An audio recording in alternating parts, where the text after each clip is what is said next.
ዒድ ላይ የምናየው ነገር ወላሂ ቀልብ ይሰብራል። በዒዱ የምናየውን ደስታ ያደፈርሰዋል። ነብዩ ሰለላሁ ዐለይሂ ወሰለም ለዒድ ሶላት ልጃገረድ ሴቶችን አውጡ፣ ጓዳ ውስጥ የሚደበቁትን ሁሉ አውጡ፣ የወር አበባ ደም ላይ ያሉ ሴቶችንም አውጡ ብለው ጠበቅ አድርገው ሲያዙ ይሄን ሐዲስ ሁሉ ተመርኩዘው አንዳንድ ዑለሞች ሶላተል ዒድ ከጅሙዓ በላይ ሁሉ ግዴታ ነው እንዲሉ በሚያደርግ መልኩ አጥብቀው ሁሉም ለዒድ እንዲወጣ ባዘዙ ጊዜ አንዲት ሴት ጠየቀቻቸው። ያ ረሱላላህ ከኛ መሃል ከሴቶች መሃል አንዲት ሴት ጅልባብ ባይኖራትና መውጣት ባችል ብትቀር ምን ችግር አለው አለቻቸው። ተመልከቱ ጥያቄዎቻቸውን። በመሰረቱ አማኝ ሴቶች ዘንድ ሴት ልጅ ያለ ጅልባብ ከቤት አትወጣም ማለት ነው። ነቢዩ ሁሉም ይውጡ ሲሉ ጊዜ ያ ረሱላላህ አንዳችን ከሴቶች መሃል አንዲት ሴት ጅልባብ ባታገኝስ ጅልባብ ብታጣስ ባትሄድ ችግር አለው እንዴ? እንዳትሄድ ያደረጋት ጅልባብ ነው ማለት ነው። ይሄን የነብዩ ሰለላሁ ዐለይሂ ወሰለም ሊቱልቢስሃ ኡኽቱሃ ሚን ጅልባቢሃ ጅልባብ ካጣች ችግር የለውም ያገኘችውን ጨርቅ ላይ ወላይ ጣል አድርጋ ትወጣላሉ። እህቷ ከጅልባቧ ታልብሳት እህቷ ከጅልባቧ ታልብሳት ማለት እንደሆነ ሸርሕ ሲያደርጉ እነ ኢማሙ ነወዊ ኢብኑ ሐጀር ሌሎችም ሁለት ትርጉም ሰጥተውታል። ካላት ትርፍ ጅልባብ አንዱን ታውሳት ማለት ነው የፈለጉት አሉ። ሌሎች ደግሞ ጅልባብ በተፈጥሮ በባህሪው ሰፊ ስለሆነ ጅልባቧ ውስጥ ያስገብታ አልብሳት ትሄዳሉ አለይሂ ሰላቱ ወሰላም። ይሄ የነቢዩ ሁክም ነው፣ የነቢዩ ብይን ነው። ያለ ጅልባብ አትወጣ ያሉ ይሄንኑ ሐዲስ ያብራሩ ታላላቅ የሐዲስ ሊቃውንት ከዚህ ሐዲስ ከምን ወስዳቸው ቁም ነገሮች ትምህርቶች አንዱ ሴት ልጅ ያለ ጅልባብ ከቤት መውጣት እንደማትችል እንረዳለን አሉ። ልብስ የሌላት ጅልባብ የሌላት ሴት ለዒድ እንዴት ትውጣ? ውጡ ብለው አዘዋል አንቱ ረሱሉላህ። ጅልባብ ደግሞ የለኝም ስትላቸው ሁለቱ ሲጋጭባት የነቢን ትእዛዝ አክብሮ መውጣትና ያለ ጅልባብ ከመውጣት መከልከል ሲጋጭባት ነቢን አማክራለች። ካጣሽ ችግር የለውም የሆነ ነገር ጣል አድርገሽ ይቻላል፣ ዝቅተኛውን ልብስ ጅልባብ አድርጋት። ያ አብደላህ የዒድ ሜዳ ላይ የምናያቸው ሴቶች ያንተ የኔ የሱ ሚስቶች ሴት ልጆች እህቶች ናቸው። ነቢያችን ሰለላሁ ዐለይሂ ወሰለም ጅልባብ እህቷ ታውሳት እያሉ ነው። አላህ ተባረከ ወተዓላ ለሙስሊሞች ብዙ ኸይር ሰጥተዋል። ቁም ሳጥን የሚሞሉ ልብሶች አሉ። ነገር ግን አብዛኞቹ ተደራቢ ልብስ የሚያስፈልጋቸው ናቸው። እግራቸውን እስከ ባታቸው እያሳዩ የጆሮ ጌጣቸውን አንገታቸውን ሻሻቸውን ወደ ኋላ አስረው የጆሮ ጌጣቸውን እያሳዩ ይሄዱ። የጫማቸው ድምፅ ዙሪያ ያለውን ሰው የሚጠራበት ሁኔታ ላይ አለ። በዚህ አይነቱ ሁኔታ ላይ ሴት ልጅ ለዒድ መውጣትም አይፈቀድላትም፣ ሐራም ነው። በዚህ መልኩ ለብሳ ከሆነ የምትወጣው መውጣቷ ወንጀለኛ ያደርጋታል። እሷም ብቻ አይደለም ወንጀለኛ የሚያደርገው አብሯት ካጠገቧ የሚሄደው ደዩስ ባሏንም ጭምር እንደዚህ አይነት እህቱ እንደዚህ አይነት ሚስቱ ከሱ ጋር መውጣቷ ወንጀለኛ ያደርጋል። ዒድን ሰዓቱን አክብረህ የምትወጣው ነብዩ ስላዘዘው ነው። ሚስትህንም ጅልባብ እንድታስለብስ አዘዋል።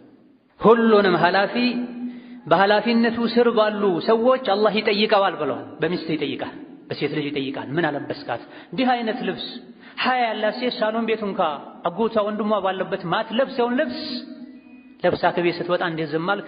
አላህ ዘንድ ይጠይቃል። ሴቶች ቤት ይስገዱ፣ መስጂድ ሄዳለሁ ካሉ አትከልክሉ። ቤት መስገዳቸው ለነሱ በላጭ ነው። የወጡ እንደሆነ ግን ተፊላቲን ኩስስ ብለው አይን ውስጥ የማይገባ ልብስ ለብሰው ይውጡ። ሽቶ አይቀቡ፣ የሚያምር ልብስ አይልበሱ ነው ያሉት ነብዩ ሰለላሁ ዐለይሂ ወሰለም። መውጣት ፈቅደዋል፣ ሸርጥ ግን አስቀምጠዋል።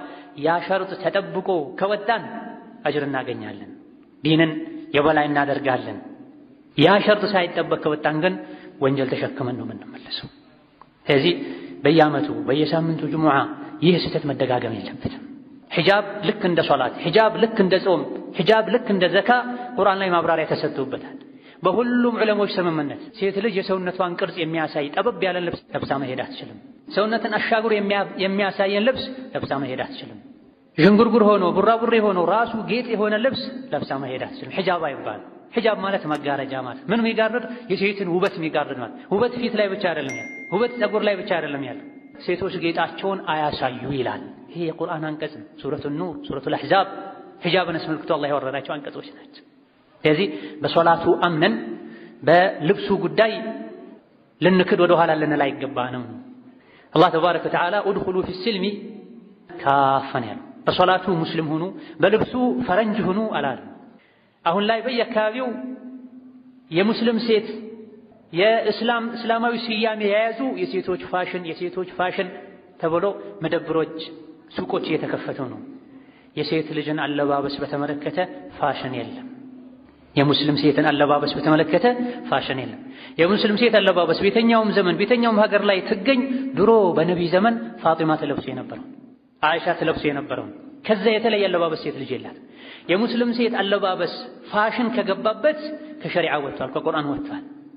ለብሰው ያለበሱ ጠመው የሚያጠሙ ጸጉራቸውን እንደ በሬ ወይም እንደ ግመል ሻኛ የሚያቆሙ የሚቀነደቡ ፍንጭት የሚያሰሩ የተረገሙ ናቸው፣ ጀነት አይገቡም፣ የጀነትንም ሽታ አያገኙም ብለዋል ነብዩ ሰለላሁ ዐለይሂ ወሰለም። ይህን ሐዲስ ምን እናድርገው? በሁሉም ሐዲስ ነው ማመን ያለብንና ወንድሜ ሆይ አላህን ፍራ፣ አባት ሆይ አላህን ፍራ፣ ባል ሆይ አላህን ፍራ። ዱንያ ላይ አላህ የሰጠህን ባለቤትህን ሴት ልጅህን በሒጃብ ሰትራት፣ ካንተ አይን ውጭ የማንም አይን አይረፍባት። ሐያ የት ሄደው? ሴት ልጅ ከወንድ ጋር ተጋፍታ ያውም ዒድን በሚመስል ዘሕማ ቦታ ላይ ፊቱ ተለቅልቃ ሐያ ያላት ሴት ሳሎን ቤቱን ማትለብሰውን ልብስ ለብሳ ሜዳ ስትወጣ ምንድን ነው የሚሰማ? ገይራ የሚባል ቅናት ይባላል። ባለቤቴ እንደዚህ አምራ ማንም ላያት አይገባም ልትል ይገባል። ለዛ ዒድ ላይ ቀደም ሲል የጠቀስኩትን አይነት ደስታችን ይሄ ሊያደፈርሰው አይገባም። የእያንዳንዳችን የቤት ስራ ነው። ፋጢማ ከሆንሽ ሐፍሳ ከሆንሽ የድሮዋ ፋጢማ የምትለብሰውን ልብስ ልበሽ። ለድሮዎቹ አንድ አለባበስ፣ ለዘንድሮዎቹ ሌላ አለባበስ አልተባለ። ቁርአን ላይ የተቀመጠው ያለባበስ ህግ ለሁላችንም። ያን እስካላስለበስክ ድረስ እስላም ውስጥ ተቀል ብለን አልገባንም። ግማሽ እስላም የሚባል ግማሽ እስላም የሚባል ሩብ እስላም የሚባል ሩብ ጉዳይ የሚባል እስላም የለም። ጸጉሬን እንድሸፍን ሸሪዓ አዞኛል ብላ የምትለብስ ሴት፣ ሻሽ የምታደርግ ሴት አንገቷንም እንድሸፍን እንዳዘዛት ልታውቅ ይገባል። እግሯንም እንድሸፍን መዳፏንም እንድሸፍን እንዳዘዛት ልታውቅ ይገባል። መዳፏ መሸፈናል፣ እግሯ መሸፈን አለበት። ፊት ላይ ነው ጠንከር ያለ ኺላፍ አለ። ያው እንኳ ቢቀር እህትህ፣ ሚስትህ፣ ሴት ልጅህ ሰፊ ጅልባብ እንድታደርግ ልታስገድድ ይገባሃል። ካልሆነ ግን ተያይዞ አላህ ፊት ለክስ መቅረብ የማይቀር አልሰማሁም አይባልም። በየቦታው በተግባርም እያየን ነው፣ በየኹጥባው በየመድረሳውም እየሰማን ነውና በዚህ ሐዘን ሁሌ የዒድ ደስታችን መደፍረስ የለበትም። አላህ ተባረከ ወተዓላ ሁላችንም ወደ ዲኑ ይመልሰን። አላህን ተባረከ ወተዓላ በሁሉም ነገር የምንፈራ ያድርገን። ሒጃብን፣ ሐያን፣ ኢማንን የምንወድ ያድርገን። ኢንነሁ ዐላ ኩሊ ሸይኢን ቀዲር ወቢልኢጃበቲ ጀዲር። ወሰላሙ ዐለይኩም ወረሕመቱላሂ ወበረካቱሁ።